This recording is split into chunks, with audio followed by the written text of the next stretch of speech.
Buenos días con todos los presentes y también las personas que están siguiéndonos a través del aula virtual. Queremos dar inicio a la diplomatura en Derecho Registral. El día de hoy está a cargo de la doctora Marta Silva, que también va a ser una de las docentes encargadas de esta diplomatura. La doctora es abogada por la Pontificia Universidad Católica del Perú.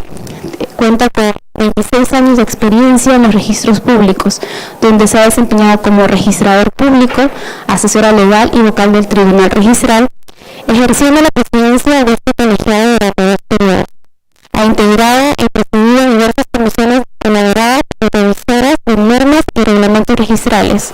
Ha sido miembro de la Comisión Consultiva de Derecho Registral del Colegio de Abogados de Lima durante 9 periodos. Queremos dar fuertes palmas y damos inicio a la diplomatura. Su tiempo.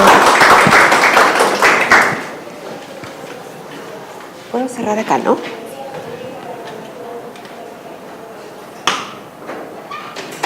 Bueno, tengan buenos días con todos. Me han pasado un programa donde el día de hoy, en 3 horas, deberíamos ver varios principios registrales, ¿no? O sea, en el programa no están todos los principios registrales que yo he puesto en la pizarra.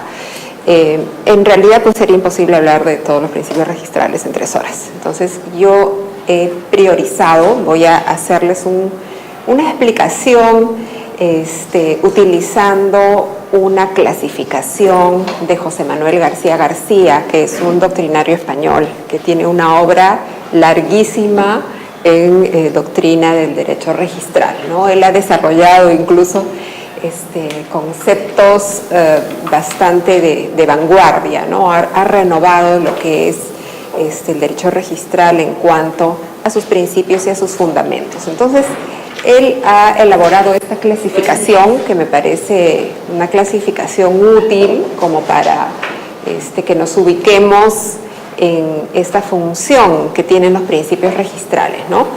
De ellos vamos luego a referirnos con mayor tiempo y mayor incidencia a la calificación registral, legalidad y calificación,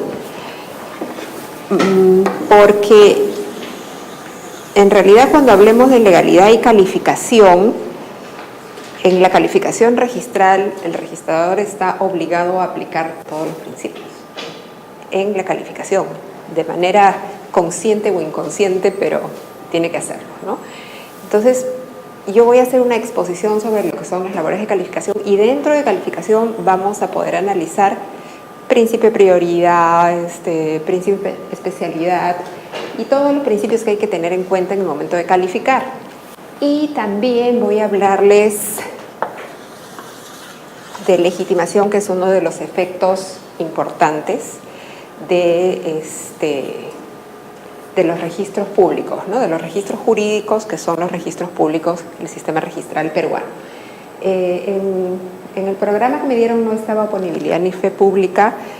Vamos a tratarlos de manera rápida. En realidad el tema de la fe pública es un tema gigantesco, ¿no? Es un tema que tiene muchas aristas, que recientemente ha sido también puesto en cuestionamiento, básicamente por los temas de falsificación y suplantación, ¿no? O sea, cómo vamos a proteger al tercer adquirente si es que está siendo perjudicado el titular registral, que ni siquiera ha intervenido, por ejemplo, en un acto dispositivo, ¿no? Entonces, ese es el tema, digamos, que ahorita con relación a la fe pública es un tema de bastante debate. Pero ¿quién es el que evalúa este tema y quién aplica esa norma? Es el Poder Judicial, ¿no? Esta norma no la aplica el registrador, no la aplica el Tribunal Registral. El 2014 es prácticamente el único principio registral cuya aplicación se da en sede judicial, ¿no? Y en sede judicial pues hay diversos pronunciamientos, casaciones en las cuales hay un desarrollo, pero no es un desarrollo que siga una misma línea, ¿no? En realidad hay varios temas en los cuales hay discrepancias en lo que ha sido resuelto por la Corte Suprema. Entonces, voy a empezar con esto, que es para que ustedes se ubiquen en relación al tema de principios. Ya en la clase anterior les he hablado un poco de para qué sirven los principios, cuáles son las normas donde están regulados. Podemos repetir rápidamente que este principio está en el Código Civil, este también, este está en el Reglamento General de Registros Públicos, este está en el Reglamento General de Registros Públicos, acá Código Civil y Código Civil. Y luego tenemos un principio que les voy a contar rapidito de qué se trata, porque es un principio que no nació como tal, pero ha sido bautizado como principio pro inscripción en normativa registral reciente. Bueno, reciente 2013, ¿no? Entonces no es muy antigua esa normativa registral, y en verdad es una regla, ¿no? O es un intento de decir, bueno, ¿cuál es la función del registro? La función del registro es inscribir títulos, ¿no? O sea, no cualquier título, porque si no, en verdad no estaríamos frente a una institución en la cual los actos que se inscriben tienen consecuencias jurídicas importantes, ¿no? Si es que no hubiera un filtro, si es que no hubiera una calificación, que es este principio de legalidad-calificación. Entonces, de acuerdo a esta clasificación de Manuel García García, los principios pueden ubicarse, no es arbitraria en realidad, la clasificación tiene sentido, ¿no? Entonces, ¿qué cosas tengo en cuenta yo para inscribir? ¿Cuáles son los requisitos para inscribir? Y esos requisitos que están plasmados en las diversas normas de desarrollo procedimental, como el Reglamento General de Registros Públicos y los distintos reglamentos que hay de todos los registros jurídicos, estas se engloban como un principio, ¿no? Como principios registrales, y pueden clasificarse de esta manera. Entonces, la rogación es un requisito porque no se activa el procedimiento registral sin instancia de parte, ¿no? Son muy pocos los casos que podría decirse que el registrador puede actuar de oficio. Y esos supuestos en los cuales el registrador puede actuar de oficio están expresados en las normas, ¿no? Rectificación de oficio, por ejemplo, ¿no? Es un tema. Pero acá, en verdad, no es tan de oficio, porque el título en base al cual va a efectuar la rectificación el registrador ya fue objeto de rogatoria, ya se inscribió, entonces en verdad tampoco está de oficio, ¿no? O inscripción, por ejemplo, cuando no se necesita rogatoria en los supuestos de hipoteca legal, ¿no? No necesito que el usuario me diga, quiero que inscribas la compraventa y la hipoteca legal, ¿no? Tampoco el usuario puede decirme, no inscribas la hipoteca legal. O sea, no es posible. Salvo que el acreedor renuncie a la hipoteca legal, obviamente. Pero ahí ya no estamos hablando de rogatoria. Estamos hablando de la necesidad de que el acreedor otorgue un título, instrumento público por el cual renuncie a la hipoteca legal. Eso es perfectamente posible, pero no a nivel de solicitud, ¿no? Yo que soy el comprador, te digo, no inscribas la hipoteca legal, obvio, no me conviene, pues la hipoteca legal, ¿no? Eso no sería permitido porque la hipoteca legal es obligatoria. Entonces ahí el tema de la rogación, digamos, se maneja de una manera distinta. Pero lo cierto es que la regla general es que el usuario tiene que activar, mediante la presentación del título, el procedimiento registral, y no es de oficio, ¿no? La titulación auténtica es el otro principio requisito, en el sentido que la regla general 2010 del Código Civil es que las inscripciones se extienden en base a documento público, ¿no? Los documentos públicos, de acuerdo a lo que vamos a ver, son documentos notariales, judiciales, administrativos. Ya han tenido ustedes, me parece, una primera parte notarial en la cual seguramente han podido ver, pues, de acuerdo a las normas, qué documentos notariales son los que pueden dar lugar a una inscripción, ¿no? Aquí las normas también han variado de alguna manera, porque recuerdo que en el pasado un registrador podía inscribir actos en el registro de predios en base a testimonios, incluso en base a boletas notariales, ¿no? Y ahora ya no, porque las normas han cambiado y nos dicen que el único traslado instrumental que puede dar lugar a inscripción es el parte notarial, ¿no? Ahora, yo no le encuentro sentido a esa norma. El testimonio es un instrumento tan auténtico como el parte notarial, y lo mismo la boleta, ¿no? Si yo tengo una escritura, pues, de 1000 páginas, y que esas 1000 páginas son relleno de cualquier información irrelevante, pero en algunas cláusulas yo tengo un contrato, ¿no? Un acto inscribible. Debería poder enviar una boleta al registro, ¿no? Donde el notario simplemente cumpla con dar fe de que ese acto jurídico, todos sus elementos están completos en la boleta, ¿no? Y que lo demás, que forma parte de la escritura, no contiene ningún elemento del acto inscribible. Debería ser, pero no es porque las normas... Esto sí se los han comentado, ¿no? En la parte notarial. ¿Ustedes han llevado la parte notarial con el doctor Tarazona o no? Ah, esto es aparte. Ya, ok, ya. Yo pensé que el curso tenía una parte notarial que ustedes habían llevado. Ustedes solo están en registral y esta es su primera clase. Ok, ya, bueno, es bueno saberlo. Yo pensé que era todo un paquete. Bueno, entonces igual lo menciono, tal vez ustedes ya lo sepan. Puedo ir dando esta información vinculada a cada caso para, considerando que no va a haber tiempo para ingresar a cada tema de manera muy, invirtiendo mucho tiempo, ¿no? Titulación auténtica, por lo tanto, es otro principio. Prioridad es uno de los principios más importantes, ¿no? Primero en el tiempo, primero en el derecho, es el sustento del registro jurídico, ¿no? Quien primero llega al registro es el que obtiene la inscripción y en caso de conflicto va a ser preferido, ¿no? Y el tema de prioridad está tratado en el Código Civil en 2 artículos, en el 2016 y en el 2017, ¿no? El primero trata el tema de la prioridad preferente y cómo se aplica, y el 2017 sobre la prioridad excluyente, que en algunos códigos está sumillado como principio de impenetrabilidad, que es también un término con el cual se conoce a la prioridad excluyente, ¿no? Si ustedes en algún momento, en algún texto, más que nada en textos antiguos, ya el término de principio de impenetrabilidad no se usa hace mucho tiempo, pero si ustedes lo encuentran en algún texto, es el principio de prioridad excluyente, ¿no? Prioridad en la modalidad prioridad excluyente, ¿no? Hay algunos principios que tienen distintos aspectos, ¿no? Siendo el principio 1, ¿no? Como es la prioridad, por ejemplo.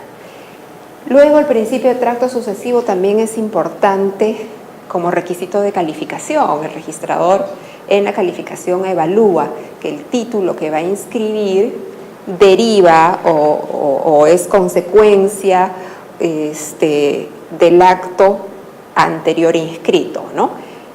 Puede ser el acto inmediatamente anterior, pero el tracto no se evalúa únicamente con el acto inmediatamente anterior, porque de repente yo tengo sobre todo, ¿dónde visualizamos esto?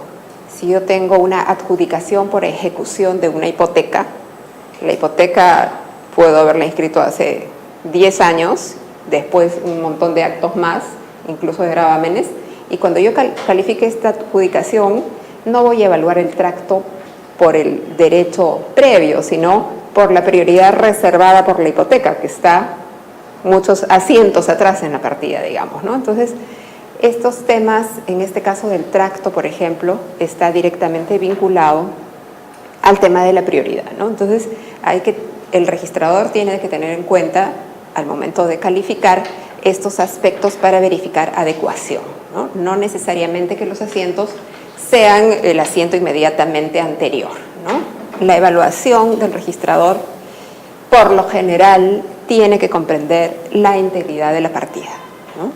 Y la integridad de la partida, pues, implica irse en las partidas extensas hasta los tomos, probablemente, y hacer, no exhaustivamente, porque ya uno va filtrando la información, ¿no?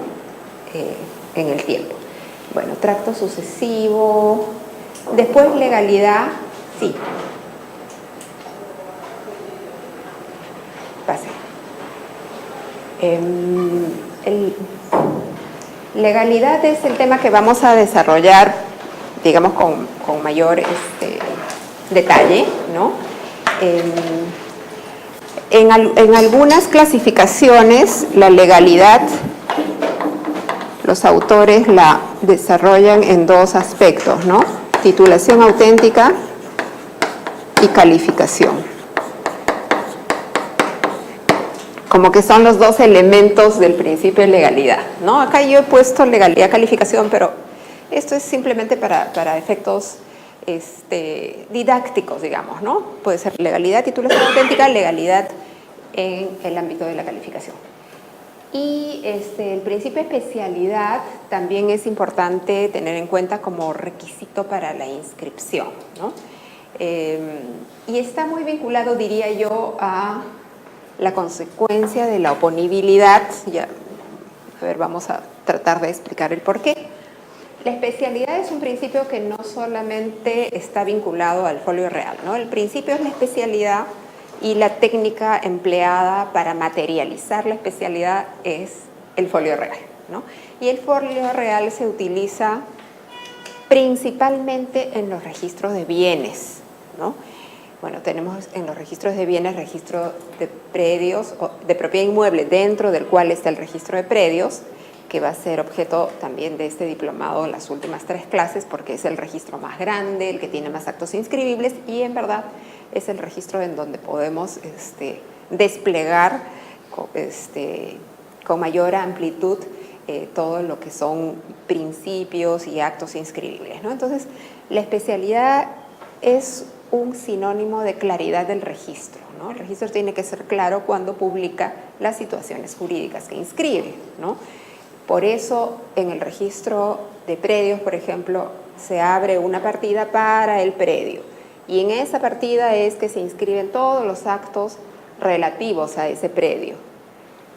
De tal manera que cuando una persona quiere contratar respecto de ese predio, averiguar quién es el titular, eventualmente comprar el predio, incluso cuando lo quiere embargar, ¿no? O sea, en cualquier caso que quiera vincularse con ese predio, pues tiene que consultar esa partida registral y eventualmente los antecedentes. Vamos a ver en qué supuestos es que los antecedentes están incluidos también dentro de este folio real a consultar.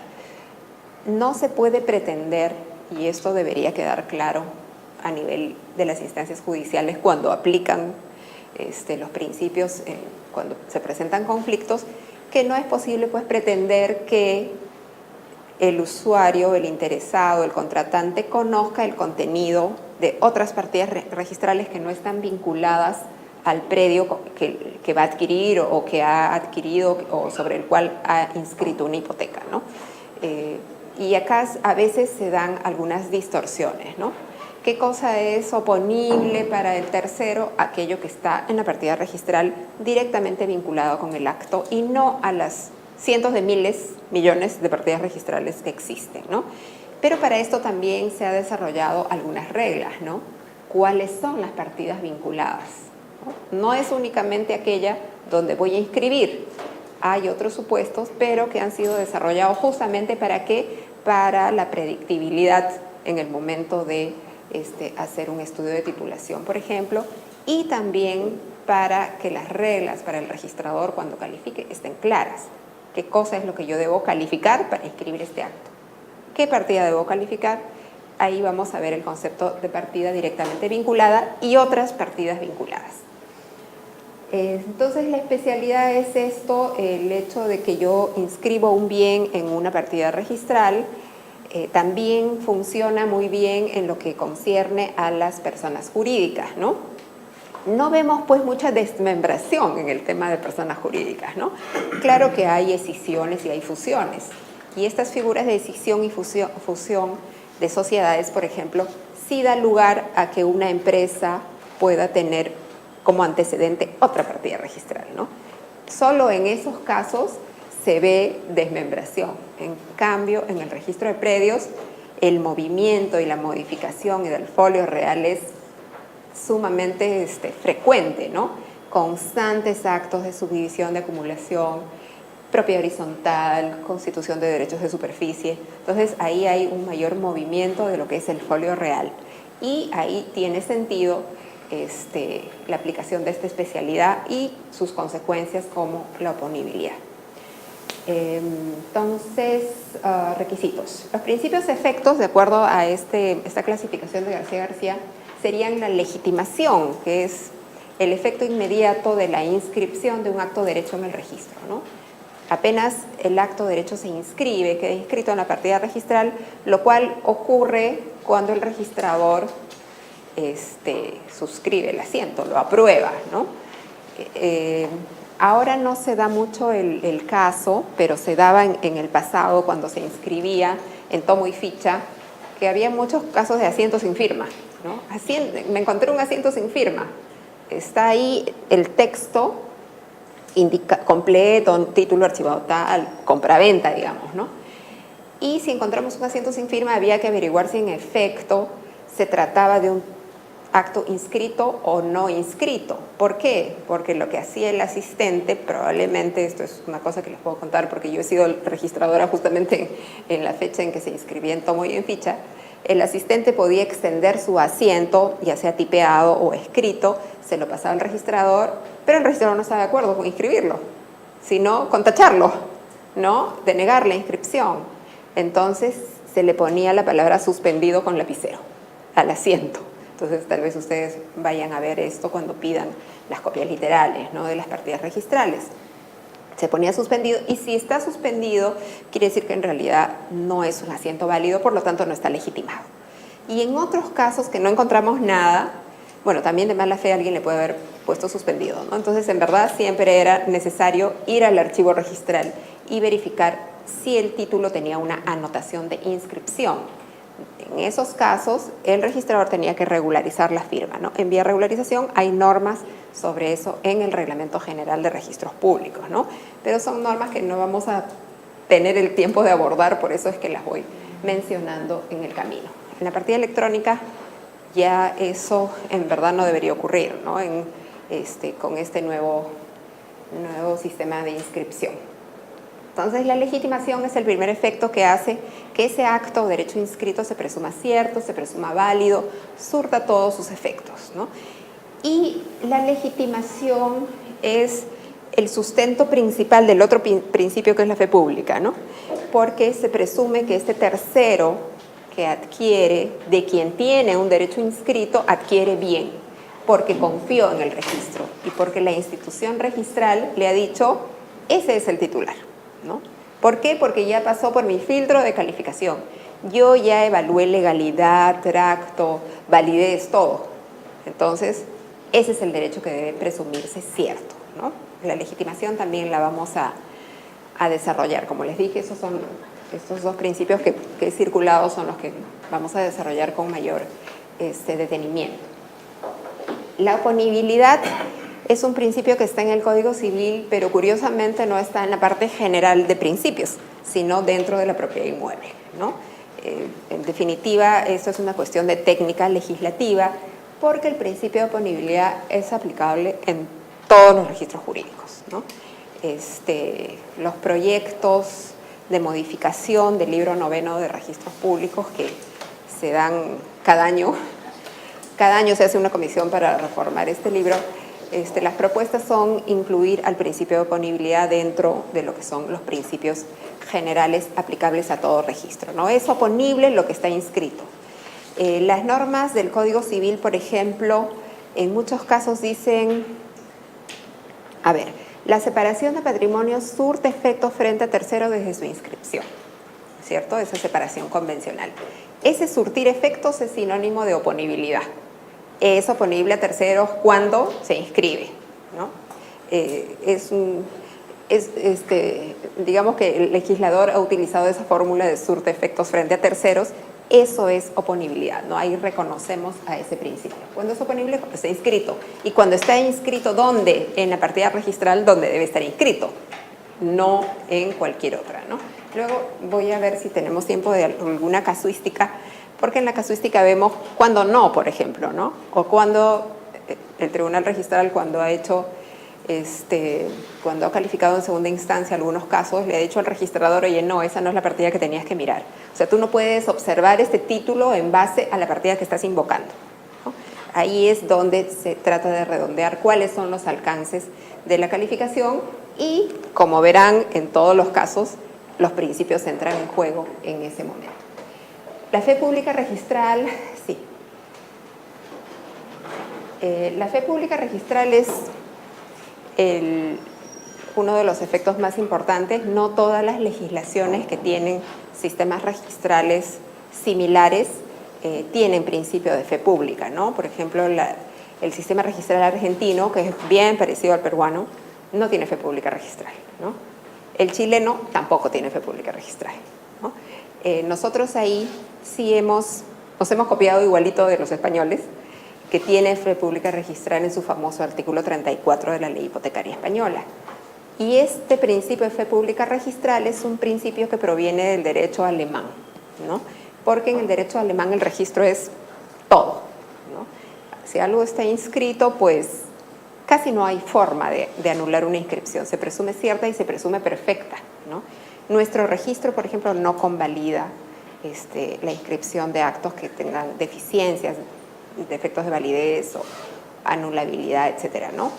Pero en el registro alemán el registro es mucho más poderoso y aísla el título de la inscripción, ¿no? Lo que está inscrito es válido, al margen de qué pasa con el título. En nuestro caso, si el título es nulo, puede pedirse su anulación judicialmente, ¿no? Salvo los derechos de terceros, de acuerdo al 2014, ¿no? Pero eso se evalúa casuísticamente, ¿no? El tercero, lo principal es decirles buena fe pública registrada. Este principio también se conoce como fe pública o como buena fe pública registral, ¿no? Ahí también van a encontrar entre los doctrinarios que es el principio de la buena fe registral o de la fe pública registral como sinónimos. ¿Por qué? Porque la buena fe es indispensable para que este tercero mantenga su adquisición, ¿no? O sea, no solamente tener haber inscrito su derecho, ese derecho que adquirió de una persona cuyo derecho es enervado, sino que haya actuado de buena fe. Y toda esta prueba de la buena fe siempre es en sede judicial, ¿no?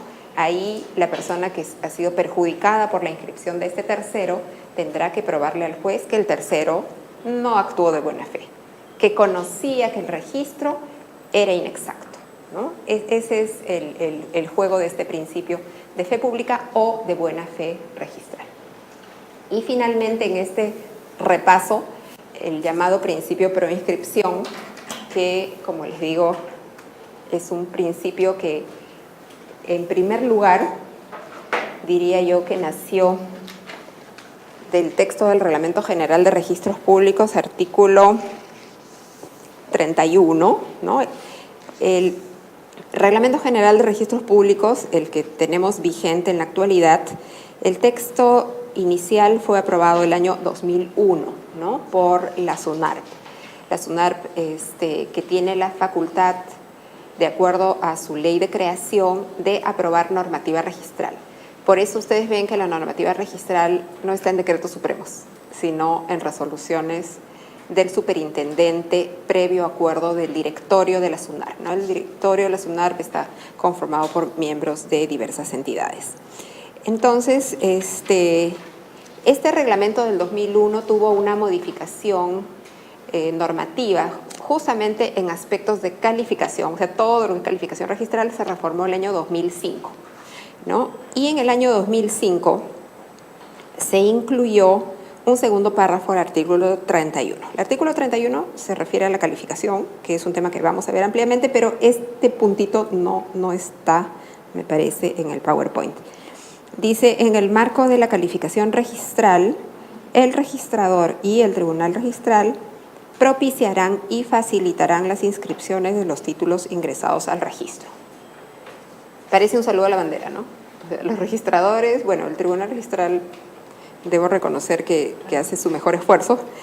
Los registradores a veces parece que no mucho. ¿En qué aspecto? En propiciar y facilitar las inscripciones. ¿Qué significa propiciar y facilitar las inscripciones? Entonces, ¿cómo puede entenderse esta declaración? Ha sido bautizada como principio de preinscripción en estas normas que están citadas ahí, Directiva 010-2013 SUNAR y Directiva 05-2013 SUNAR.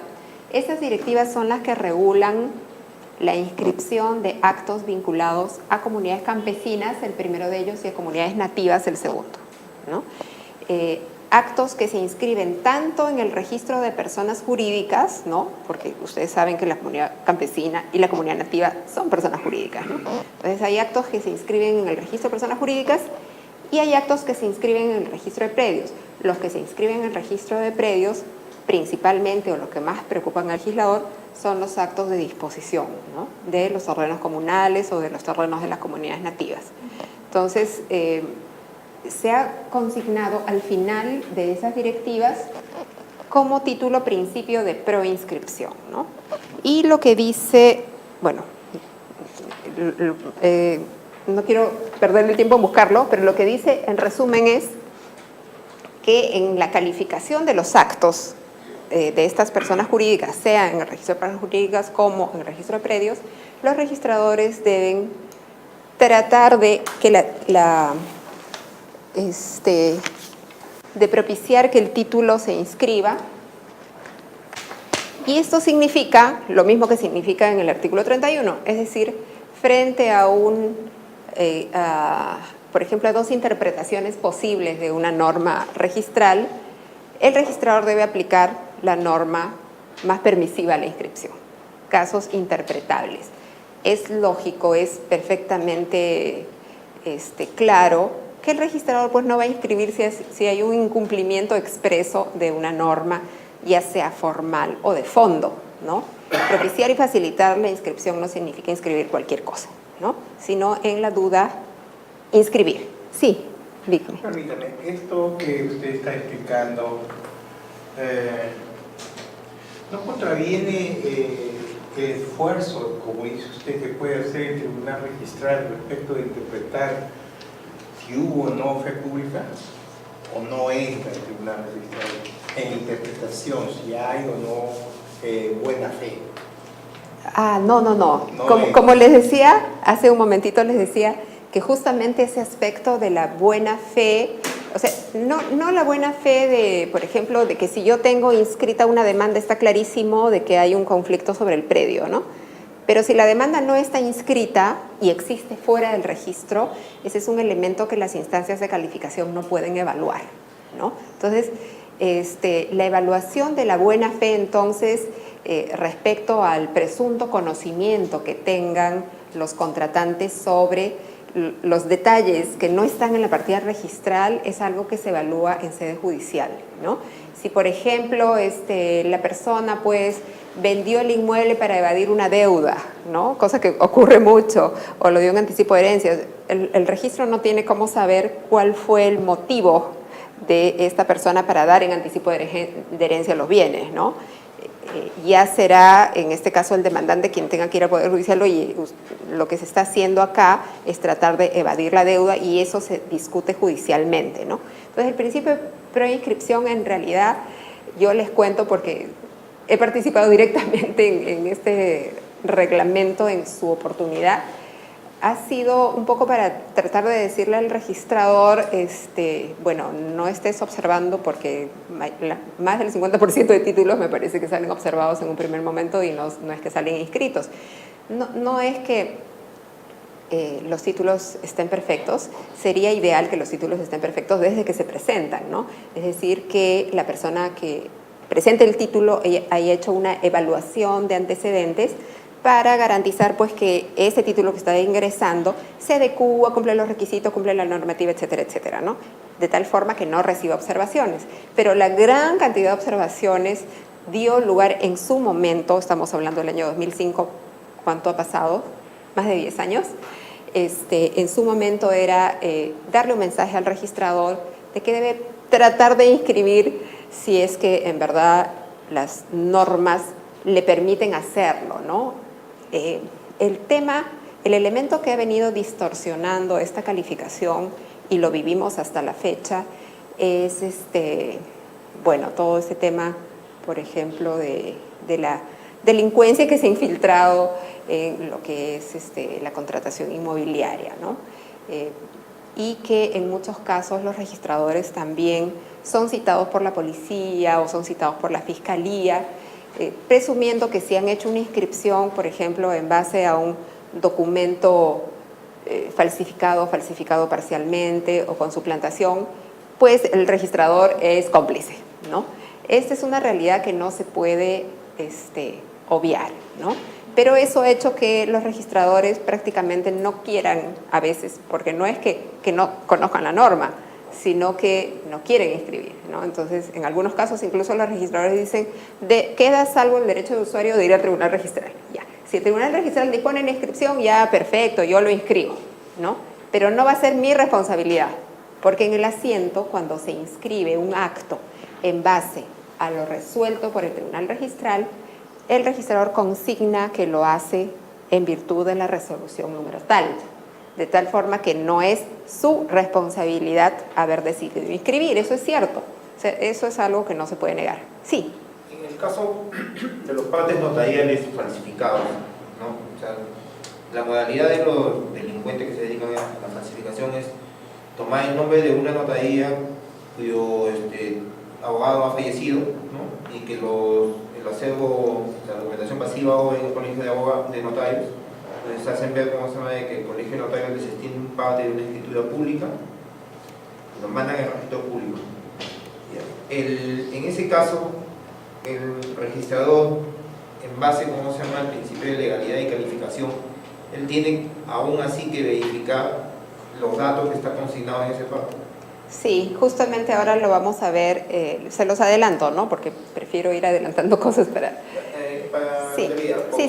En la modalidad también, lo usual es de que el abogado que suscribe esa escritura pública, que es materia del parte notarial, no existe. Que la colegiatura tampoco existe. O que le pertenezca a otra persona, ¿no? A otro abogado. No veo yo he visto varios casos, penales, ¿no? Donde los registradores no toman en cuenta eso. Y cuando uno le invoca la oponibilidad, ya sea al notario donde se hizo la transferencia de buena fe, entre comillas, ¿no? Y también en registros públicos, emitan un informe, una resolución donde digan cómo se llama, ¿no? De que eso tiene que hacerlo o bien el Poder Judicial, el Poder Judicial, el notario y el registrador, y que uno no tiene, ¿cómo se llama?, legitimación. Bueno, frente a todas estas situaciones, para comenzar, lo que debo decir es que el registrador sí está obligado a verificar la autenticidad del documento, ¿no? Eso no está de manera clara como obligación del registrador en el reglamento de registros públicos y en la normativa, ¿no? Pero se desprende del artículo 36 del reglamento general, ¿no? Que dice el artículo 36, que también está dentro del capítulo de calificación. El 36 dice: cuando en el procedimiento de calificación las instancias registrales adviertan la falsedad del documento en cuyo mérito se solicita la inscripción, previa realización de los trámites que acrediten indubitablemente tal circunstancia, procederán a tacharlo o disponer su tacha según corresponda. Y la obligación es que ese título falso no sea devuelto al usuario, ¿no? Porque en algunos casos lo que ha ocurrido es que el registrador ha advertido la falsedad y el usuario ha dicho: me desisto de la rogatoria, devuélveme mis documentos. Entonces, devuélveme mi documento falso, ¿no? Entonces, el reglamento acá dice en la segunda parte, porque es un artículo largo, que el registrador lo único que debe hacer es tachar como poniéndole fin al procedimiento únicamente, pero el documento falso lo debe derivar a la Procuraduría, ¿no? Para que se formule la denuncia correspondiente. Pero este es en el caso de falsedad documentaria, es decir, cuando la escritura pública, o sea, el parte notarial o la resolución judicial o la resolución administrativa sean falsas, falsificadas, ¿no? O sea, la firma que tienen del funcionario que autoriza la autenticidad del documento sea falsa. Esa falsedad es la que el registrador está obligado a verificar. Si es que hay otro tipo de falsedad, que puede ser suplantación, eso el registrador pues no lo puede advertir, porque ya recibe una escritura pública, digamos, del notario X, ¿no?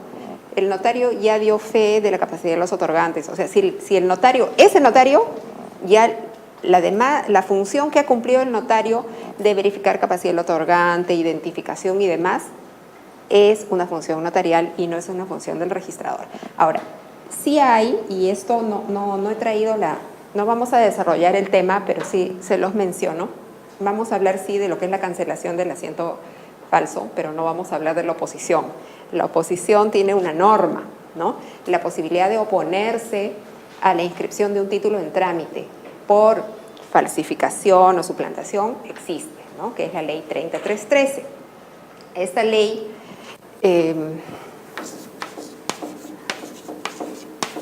a la cual nos vamos a referir cuando hablemos de la cancelación dentro de la legitimación, también ha establecido la posibilidad de oponerse a un procedimiento en trámite, ¿no?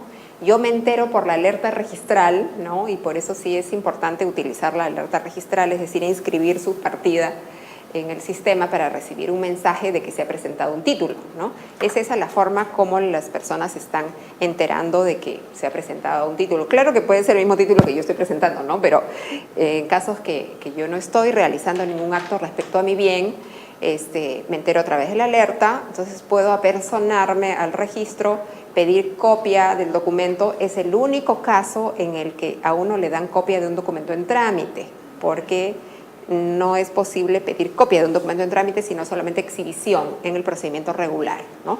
En estos casos de presunta falsificación o suplantación, sí puedo obtener ese documento y puedo oponerme, pero no yo como persona natural, ¿no? Sino yo le digo al notario, al juez o al funcionario administrativo, hay todo un procedimiento que está desarrollado en la ley y en su reglamento, ¿no? Esta ley tiene un reglamento, el Decreto Supremo 010, ¿de qué año es?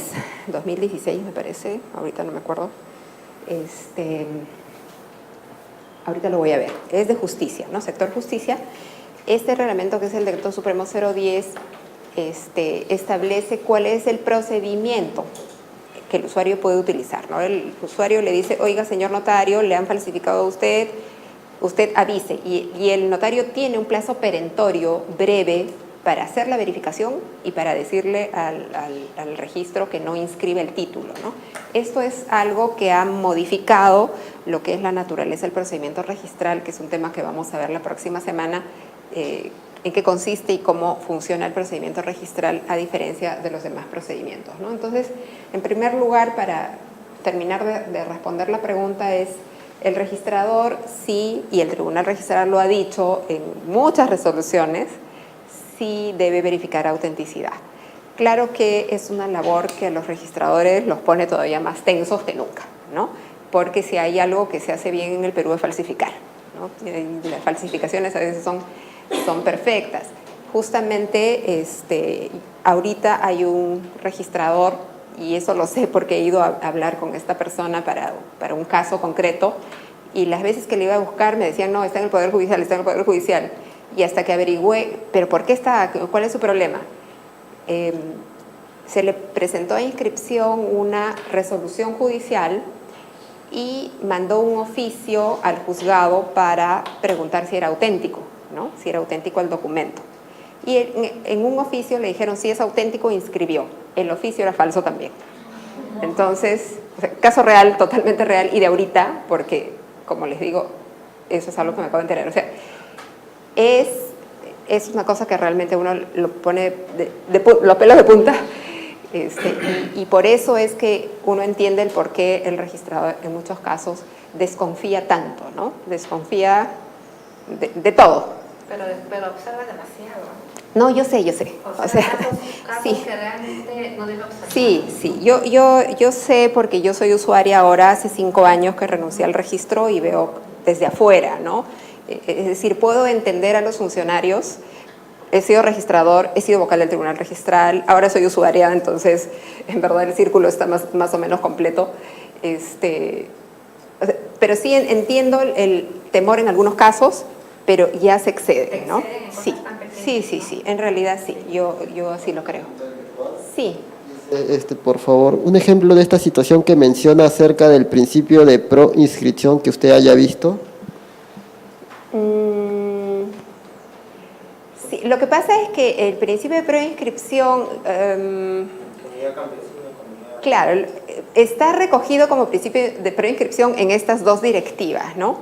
No he visto su aplicación, justo yo renuncié al registro en 2013, entonces no es que yo haya resuelto algún caso, pero sí he invocado el principio de preinscripción en un escrito, ¿no?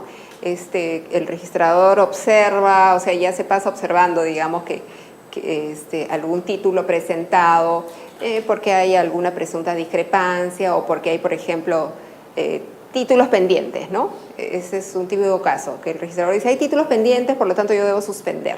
Pero uno va y analiza los títulos pendientes y verifica que no son incompatibles, porque esa es parte de la evaluación que el registrador hace. Solo debe observar un título posterior si el anterior es incompatible. Y en muchísimos casos, el título es anterior en la partida, sí, pero no es incompatible, ¿no? Entonces, cuando uno invoca o presenta un recurso frente al registrador, le va a decir, bueno, el artículo 26 define al incompatible como tal. En este caso, este título contiene tal cosa, por lo tanto no es incompatible, levante la suspensión, califique y puede invocarle el principio de preinscripción que está en la directiva. Pero ese principio de preinscripción no solo está en la directiva, en verdad está en ese artículo 31 que ya hemos revisado, ¿no? Segundo párrafo, es decir, es algo que uno puede invocar. No lo he visto en alguna resolución del Tribunal Registral, en verdad no sé si es que desde 2013 al 2018 el Tribunal Registral haya aplicado expresamente esa disposición llamada principio de preinscripción, ¿no?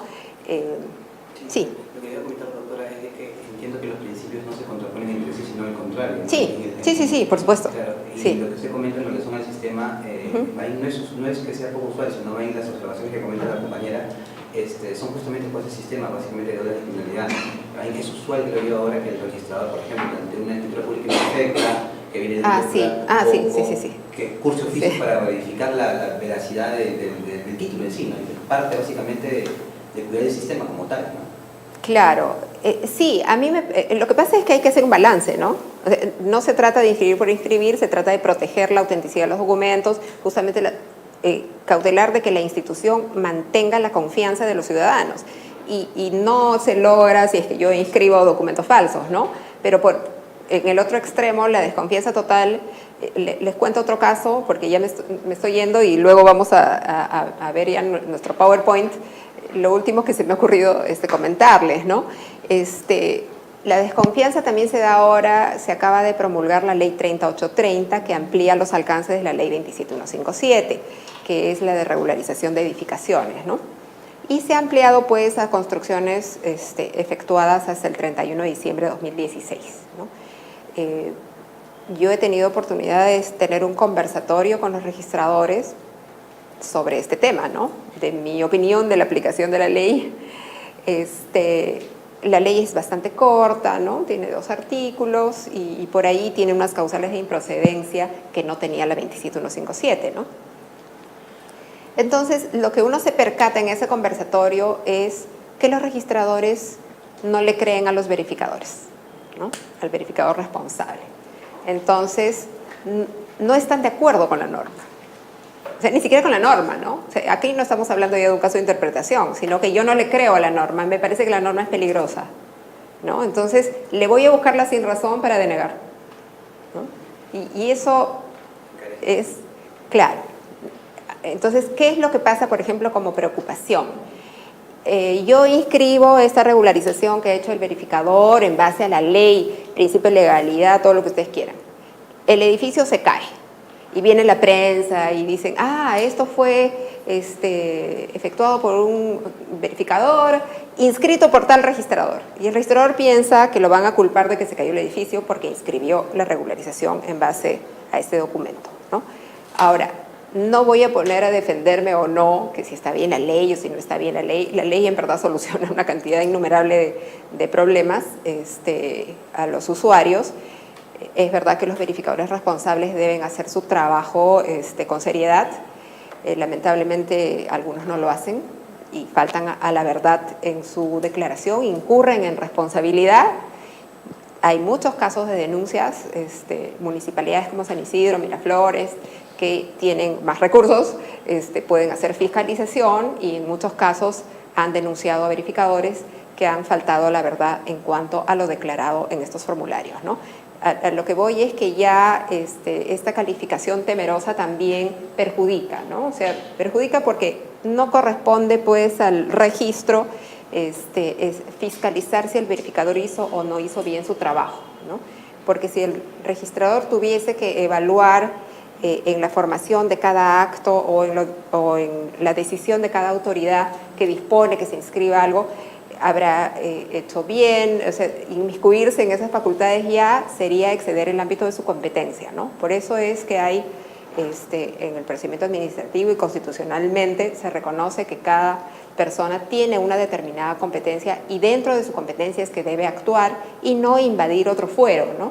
Si es que la autoridad administrativa municipal, por ejemplo, autoriza que un predio de 300 metros cuadrados se subdivida en 2 de 150, el registrador no le puede decir, he revisado los parámetros normativos y el lote mínimo tiene 200 y tú estás partiendo en 150 y 150.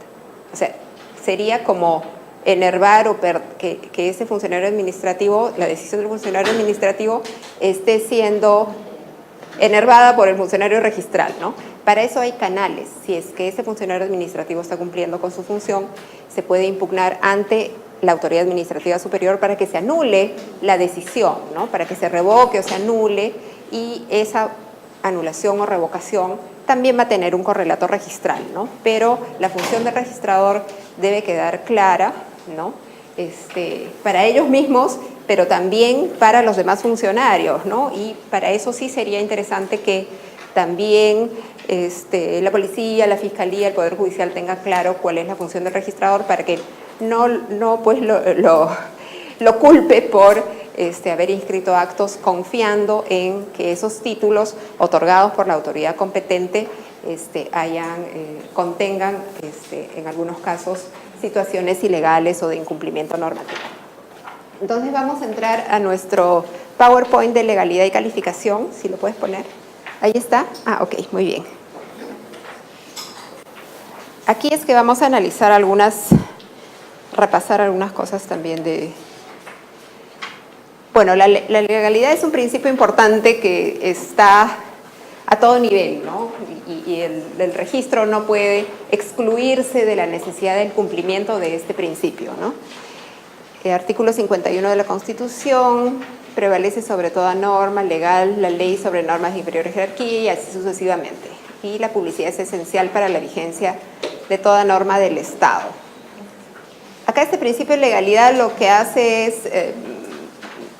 que veamos claro que la Constitución es la norma madre, ¿no? Ha habido mucho desarrollo constitucional en los últimos tiempos, ¿no? El rol que ha tenido el Tribunal Constitucional desde su implementación ha sido muy importante para aplicar, ¿no? Para velar porque las normas se apliquen teniendo en cuenta desde la Constitución para abajo, ¿no? Sobre todo en lo que se trata de derechos fundamentales. Y el derecho a la propiedad es un derecho fundamental, ¿no? Entonces también el registro público ha sido objeto de estudio y de análisis en sentencias del Tribunal Constitucional, ¿no? El rol que cumplen los registros públicos en la protección del derecho a la propiedad, por ejemplo, ¿no? El Tribunal Constitucional también había establecido un precedente obligatorio que ha sido dejado sin efecto. Yo sí he tenido oportunidad de aplicarlo de alguna manera cuando fui integrante del Tribunal Registral, porque estaba destinado a los tribunales administrativos, que los tribunales administrativos tenían, porque ya se dejó sin efecto ese criterio, la posibilidad de inaplicar una norma de rango inferior que vulnere la norma de rango superior, ¿no? Es decir, por ejemplo, inaplicar un reglamento de la propia SUNAT si contraviene el Código Civil. Y de hecho eso ha ocurrido, ¿no? Ha habido algún caso vinculado al poder irrevocable, que no voy a desarrollar porque si no otra vez me voy a ir a otro lado, pero es simplemente para que ustedes visualicen cuál es este aspecto vinculado a la calificación, ¿no? Se le había dado a todos los tribunales administrativos a nivel nacional u órganos colegiados la facultad de inaplicar normas que vulneraran la norma superior. Decretos supremos si es que vulneran la ley e incluso leyes si es que estas vulnerasen la Constitución. ¿no? Entonces, esa facultad fue ejercida durante el tiempo que estuvo vigente el precedente de observancia obligatoria en base a este artículo 51, que la Constitución prevalece sobre toda otra norma legal, ¿no? ¿Cómo está desarrollado este mismo principio en la Ley de Procedimiento Administrativo General? Las autoridades administrativas deben actuar con respeto a la Constitución, la ley y el derecho, dentro de las facultades que les estén atribuidas y de acuerdo con los fines para los que fueron conferidas, ¿no? De estas normas es que interpretó el Tribunal Constitucional que toda autoridad administrativa, pero no lo hizo para toda autoridad administrativa que fuera unipersonal, ¿no? Empezaron diciendo, no, mejor para darle mayor garantía que sea un tribunal administrativo, de lo contrario también podría haber sido caótico, ¿no? Yo creo que fue interesante en su momento, la conformación del Tribunal Constitucional cambió y en verdad esta posición que era bastante avanzada, digamos la conformación posterior fue un poco más conservadora y se dijo no, de ninguna manera, solo el Poder Judicial puede hacer esto, ¿no? Porque en la Constitución justamente el Poder Judicial puede ejercer lo que se llama el control difuso, ¿no? El control difuso solamente es facultad del Poder Judicial de acuerdo a la Constitución y por lo tanto el Tribunal Constitucional dejó de lado ese precedente, lo dejó sin efecto, ¿no? Eso no significa que no haya que respetar el marco constitucional, ¿no? Bueno, esto es una definición, es que esto está en la Constitución española también, un poco recoger que este principio debe respetarse también en el registro, ¿no? La calificación que hace el registrador, sobre eso tampoco no me voy a detener mucho para irnos a temas más concretos, pero sí doctrinariamente se ha hecho un análisis de que esta función del registrador se asemeja a la función judicial, que se asemeja a la función judicial de tipo jurisdicción voluntaria, ¿no? O que es una función administrativa o tiene una naturaleza especial, ¿no? Entonces, los doctrinarios que han escrito sobre esto han pasado por diferentes matices, pero el punto 4, que es la naturaleza especial o autónoma de esa función de calificación, es lo que en realidad debemos, o yo en lo personal pienso que es así, ¿no? No podemos asimilar la función de un registrador a un juez ni a un funcionario administrativo. Tiene una función especial de acuerdo justamente a la normativa especial a que se rige por los principios registrales, es decir, hay unas ciertas características que hacen que finalmente se trate de un género distinto, ¿no? Esto también lo vamos a pasar rápidamente para ir a los aspectos más aterrizados, digamos. La calificación registral es personal, es exclusiva del registrador. Esto que es personal e indelegable, se me ocurre ponerles un ejemplo de cuando el registrador sí necesita otra opinión para calificar. Y es el caso del requerimiento del informe técnico de catastro, ¿no? Que es un supuesto que está regulado en el reglamento de predios y es obligatorio que el registrador consulte al área técnica de catastro cuando va a inscribir determinados actos. Ahora, la regla general es que cuando yo voy a inmatricular un predio o voy a introducir modificaciones físicas al predio, la regla general es que debo consultar al área técnica de catastro para que el área técnica verifique principalmente si es que hay algún caso que ese acto que se va a inscribir pueda generar una duplicidad, una superposición, ¿no? La adecuación de la parte gráfica, ¿no? Porque la parte descriptiva no necesariamente es tan exacta, ¿no? Hay predios que tienen una forma muy irregular y que no es posible hacer una descripción literal, ¿no? O sea, si es un predio que es un polígono cuadrado o que tiene 5 lados, 6, 7 lados, tiene tramos, voy a poder describirlo, ¿no? Pero hay algunas figuras sinuosas, por ejemplo, ¿no? Que no puedo estar describiendo y el vértice tal y el vértice cual, entonces todo eso está en el plano. Entonces, el cumplimiento de los requisitos técnicos de esa documentación que debe formar parte del título, la evalúa el área de catastro, ¿no? Entonces, en esos casos, la función del registrador tiene el apoyo del área técnica de catastro. Ahorita justamente está en discusión si es que ese informe técnico debe ser vinculante para el registrador. La norma actualmente lo dice, pero aparentemente podría haber algún cambio. Yo en verdad no estoy de acuerdo con que sea vinculante, y así lo he expresado muchas veces en algunos eventos. Debe ser evaluado por el registrador, ¿no? Porque el informe técnico finalmente, ¿en base a qué se elabora? A los antecedentes registrales. ¿Y quién mejor que el registrador para poder supervisar y evaluar estos antecedentes registrales de manera complementaria? El informe de catastro no es perfecto, ¿no? Es más, lamentablemente ha ocurrido, y no sé si les ha pasado a ustedes, que puedo yo pedir un certificado de búsqueda catastral o puedo presentar el mismo pedido 3 veces y me salen 3 resultados diferentes. Entonces, si es que esto es así, ¿cómo voy a considerar que ese informe vaya a ser la última y la santa palabra? O sea, no es así, pues, ¿no? O sea, simplemente lo que debe hacer ahí el registrador es ser el conductor de esa calificación, verificar, es más, irse al área de catastro y decir, bueno, ingeniero, porque usted me dice esto, yo estoy viendo esto, estoy viendo ese antecedente registral. O sea, el registrador no tiene que ser ingeniero, pero esta formación que debe tener en aspectos inmobiliarios cuando es registrador de predios es indiscutible, ¿no? No puede renunciar a su calificación. Ahora, que debe pedir el informe, sí, pero solamente de manera coadyuvante, ¿no? No que ese informe lo vincule. Sí.